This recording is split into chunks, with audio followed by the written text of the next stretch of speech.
Muy buenos días. En el día de hoy hablaremos sobre la ultraderecha dentro de la Unión Europea.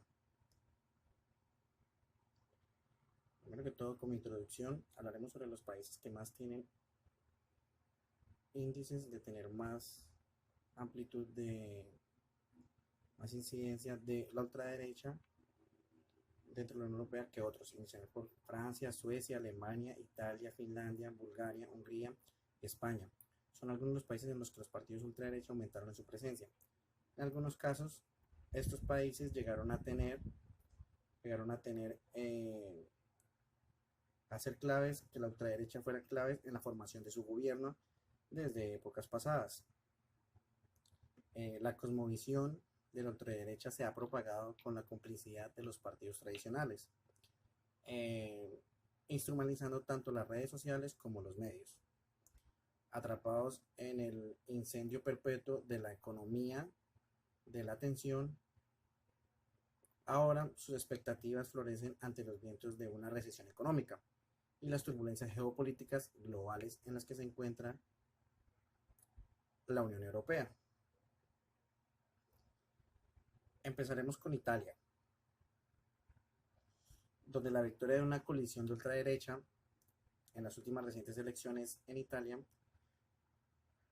marca la llegada del extremismo de ultraderecha al gobierno en uno de los países más importantes de Europa. Con el partido de Hermanos de Italia liderado por Giorgia Meloni, defensora del papel dictador e ideólogo del fascismo Benito Mussolini, fue la fuerza más votada en las últimas elecciones.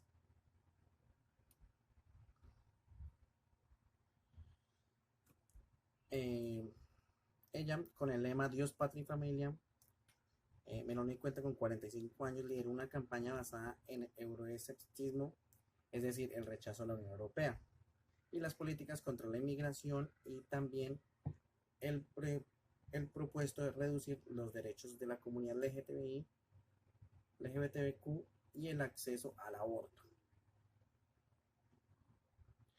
Con su ascenso, marca el más reciente avance de la ultraderecha en lo que es, Europa, eh, cuya agenda euroescéptica contra la inmigración y socialmente conservadora parece trascender las fronteras, por lo cual se ha estado extendiendo en los últimos años por todo el continente y especialmente desde la crisis de los refugiados en el año 2015. Vamos con Suecia. Eh, a comienzos de este año, el Partido Demócrata Suecos nos sorprendió al convertirse en la segunda minoría en el país tras sus buenos resultados en las elecciones generales. Su popularidad, como la de tantas otras fuerzas de ultraderecha en Europa, se disparó, igualmente como lo veníamos diciendo anteriormente, con la crisis migrante del 2015, cuando varios países europeos, entre ellos Suecia, deciden abrir sus puertas a los refugiados que escapaban en las guerras de Siria y Yemen, ya que se generaba mucha hambre y tenían muchas tensiones por los problemas de violencia políticos y económicos. Eh, los demócratas suecos habían logrado en ese entonces apenas el 5% de los votos en las elecciones del 2010, pero creció al 12.9% en el 2014 y ya a años como el 2019 ha tenido un 17,2% después de la crisis. Ya actualmente se ve que al tener el segundo puesto cuentan con un 20,5% de votos detrás de los socialdemócratas. Ahí podemos observar cómo en la trayectoria se ha visto el gran avance por parte de la ultraderecha en países como Suecia. Pasamos a Hungría, donde el partido Fidesz, desde el año 2010, el primer ministro de Hungría, Viktor Orbán, ha construido una base de poder precisamente gracias a sus políticas en contra de la migración, que le han generado el apoyo de los votantes de ultraderecha y cortando a la oposición. Y a medida de la crisis migrante se normalizaba. Orbán y su partido Fidesz han puesto la atención en los miembros de la comunidad LGTB. En las elecciones generales, su gobierno también celebró la controversial referendo para prohibir la educación sobre orientaciones sexuales en las escuelas, una medida que se considera por algunos sectores como discriminatoria.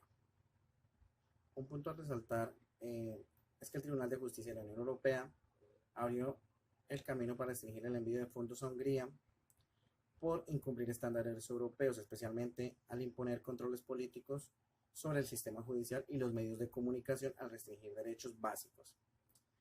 Otro que lo está afectando es la buena relación que tiene con Vladimir Putin, presidente actual de Rusia, y en el cual está enfrascado en su invasión de Ucrania, lo que ha tensionado las relaciones entre Hungría y el resto de Europa. Hablaremos de Francia. La ultraderecha de Marine Le Pen del Frente Nacional ha llegado a la segunda vuelta presidencial a finales. Ella se opone a la migración y especialmente a la influencia del Islam en Francia. Es euroescéptica y defiende un nacionalismo económico. Se ve en representación a las clases trabajadoras francesas que han sufrido a raíz de la globalización y el progreso tecnológico. Vale resaltar que también ha sido una vocal admiradora de Putin y se opone fuertemente a la OTAN, de la que Francia es uno de sus principales pilares. Hablaremos sobre la situación en otras partes de Europa, iniciamos hablando por Alemania. El Partido Alternativa para Alemania creció vertiginosamente con su agenda contra los migrantes y la Unión Europea hasta convertirse en 2017 en la tercera fuerza, aunque desde entonces su influencia se ha reducido. Actualmente es la quinta fuerza en el Bundestag, el Parlamento alemán, con 79 bancas. Continuamos con España. El partido Vox, también de agenda ligada a la ultraderecha, es actualmente la tercera fuerza con el Congreso de los Diputados y cuenta con 52. Austria, el Partido de la Libertad de Austria, es la cuarta fuerza en importancia en 30 bancas. Su popularidad, sin embargo, viene a la baja en las últimas elecciones. Obtuvo el 17,3% de los votos, mientras que en 2017 había logrado el 26% en un espacio en la coalición del gobierno, que luego se disolvió en el año 2019. Continuamos con países en los cuales va disminuyendo la presencia de la ultraderecha, como la de Finlandia y Eslovenia, donde ha superado a los democratianos y lideran la oposición, mas no tienen una gran ventaja frente al margen político. En Bélgica es la segunda mayor fuerza.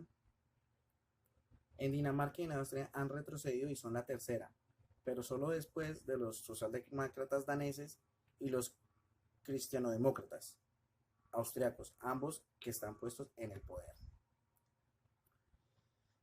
Hablamos de países como en República Checa y Países Bajos, que se mantiene sobre el 10% rodeada de los partidos liberal conservadores. En Croacia y Portugal, Rumania, nuevas formaciones ultras se catapultaron en las últimas elecciones y ya son las alternativas a las tradicionales. Mientras que Grecia y Chipre, Bulgaria y Luxemburgo son los países donde la extrema derecha ocupa una menor oposición en sus parlamentos. Aún así, gobernar no es la única vía para que estas políticas ancladas en el pasado regresen al presente. Y sin ningún diputado ultra, Lituania, Malta e Irlanda son las raras excepciones a este ascenso reaccionario cada vez más fuerte en la Unión Europea. Son países con los cuales no se cuenta con mucha ultraderecha. Hablaremos sobre el cordón sanitario. En Francia y Alemania, el cordón sanitario a la ultraderecha ha funcionado como cortafuegos para evitar que estos partidos lleguen al poder. Sin embargo, poco a poco estas formaciones van avanzando. El partido de Marine Le Pen cuenta con 88 diputados en la Asamblea Nacional Francesa y la formación alternativa para Alemania, que defiende la disolución de la zona euro, se hace fuerte con los estados alemanes del este como Sajonia y Turingia.